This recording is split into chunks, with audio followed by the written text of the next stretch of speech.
সকাল। সবাই কেমন আছো? আমি তো ভালো আছি। হ্যাঁ, বন্যা বসো। হাবিবা বসো। রোহান কেমন আছো তুমি? হ্যাঁ, ভালো আছি। মিতু কেমন আছো? আচ্ছা, কে বলতে হবে গতকালকে আমরা কি পড়েছিলাম? চিল ও বিড়াল। চিল ও বিড়াল। আচ্ছা, মই বলে দাও তো, চিলের কয়টি পা? চিলের পা কয়টি? বলে দাও তো। বিড়ালের তাহলে পা কয়টি? 4টি পা, তাই তো? আচ্ছা, আমরা যে গল্পটা কালকে পড়েছিলাম কি যেন বন্যা? চিল ও বিড়াল। তোমার কি মনে আছে কিছু? চিলের বাসা কোথায় ছিল? গাছের মগডালে। আচ্ছা, মনে দাও তো, চিলের বাচ্চা ছিল কয়টি? 3টি, তাই? তিথি দাও তো, বলো তো চিলের বাচ্চা ছিল কয়টি? 3টি। খুব ভালো। অয়ন, তুমি কি বলতে পারবা চিলের বাসাটা কোথায় ছিল? গাছের মগডালে। সময় দাও তো, চিলের বাচ্চাটাকে নিতে এসেছিল যে বিড়াল, সে কি বলে পরিচয় দিয়েছিল? খালা, না? গাংচিল তার খালা। আসলে কি তার খালা ছিল না? সে কি বলেছিল? সে ছিল দুষ্টু বিড়াল। আচ্ছা বন্যা, দাও তো তুমি, তুমি কি এই গল্পটা একটু বলতে পারবে? কি বলো তো? এক গাছে ছিল এক চিলের বাসা। খড়কুটো দিয়ে বেশ বড় তৈরি ছিল একটা বাসা। বাসায় থাকতো বাবা চিল, মা চিল ও তাদের 3টি বাচ্চা। একদিন এক দুষ্টু বিড়াল তাদের বাসায় এসে বাচ্চাদের বলল, আমি তোমাদের খালা গাংচিল, অনেকদিন তোমাদের দেখিনি, একটু দেখবো তোমার বাবা কোথায়, তোমার মা কোথায়। বাচ্চারা বলল, মা বাবা বাসায় নেই।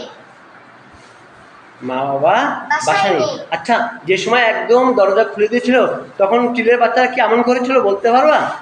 চিলের বাচ্চারা তখন বলল, ইয়ে তো খালা না বিড়াল। তাই না? আচ্ছা, রোহান দাও, বলো তো, বাচ্চাদেরকে যখন বিড়ালে আক্রমণ করলো তখন তারা কি করলো? তখন তারা পরে কি করে চেঁচানো শুরু করলো, তারপরে আশেপাশে পাখিরা এসে বিড়ালকে মারতে শুরু করে দিল।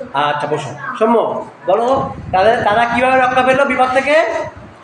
তারা বিপদ থেকে কিভাবে রক্ষা পেলো? যখন তাদের ধরতে যাবে তখন তারা চেঁচামেচি শুরু করলো, চারিদিকে ধরেলো শুরু করলো। আস্তে আস্তে গাছের পাখিগুলো এসে পড়লো এবং চিলের বাচ্চার মা বাবাগুলো এসে দেখলো কেউ নেই, তো তারপর ভালোভাবে দেখলো একটা দুষ্টু বিড়াল তাদের ছানাদের খেতে চায়, এজন্য সব পাখিগুলো তাদের জানালো। আচ্ছা আচ্ছা, ধন্যবাদ। বসো তুমি, বসো। আচ্ছা, সবাই বই বের করো তো, সবাই বই বের করো, সবাই বই বের করো, সবাই বই বের করো। সৌম্য, হ্যাঁ, সবাই বই বের করেছো? আচ্ছা, ওর জন্য তুমি পড়ো তো। এক গাছে ছিল এক চিলের বাসা। খড়কুটো দিয়ে বেশ বড় তৈরি একটা বাসা। বাসায় থাকতো বাবা চিল, মা চিল আর চিলের 3টি বাচ্চা।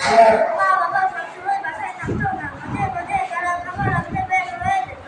চিলের বাচ্চাগুলো ছিল খুব দুষ্টু, তারা সবসময় মারামারি আর চেঁচামেচি করতো। পেট করতো খাওয়ার জন্য ওরা ছি করতো। মা বাবা ওদের খাওয়াতে না পেরে কেবল খাবার এনে ওদের আচ্ছা, বসো তুমি। হ্যাঁ, মনিরা দাও তো। হ্যাঁ, মনিরা পড়ো তো, পড়ো, পড়ো।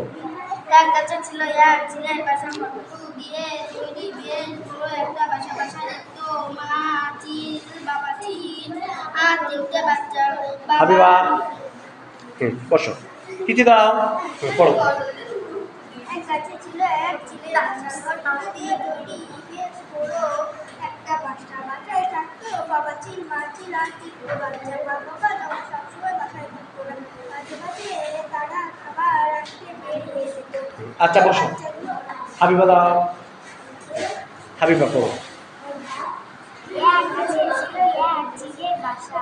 খড়কুটো দিয়ে তৈরি বেশ বড় তাজমিনা। একটা বাসা, বাসায় থাকতো বাবা চিল, মা চিল, তা আরো 3টি বাচ্চা। সৌম্য। মা বাবা সোনা সৌম্য। থাকতো না, মাঝে মাঝে তারা খাবার আনতে বসো। বাইরে। হ্যাঁ, অরিজিন পড়ো পড়ো।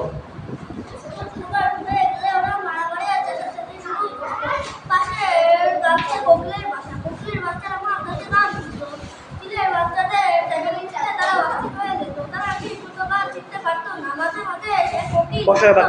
এবার খেয়াল করো তোমরা সবাই, তুমি পড়বে ও শুনবে, ও পড়বে রোহান পড়বে তুমি শুনবে, ঠিক আছে? হ্যাঁ, বন্যা পড়বে মনিরা শুনবে, মনিরা পড়বে বন্যা শুনবে, অয়ন পড়বে তিথি শুনবে, তিথি পড়বে অয়ন শুনবে।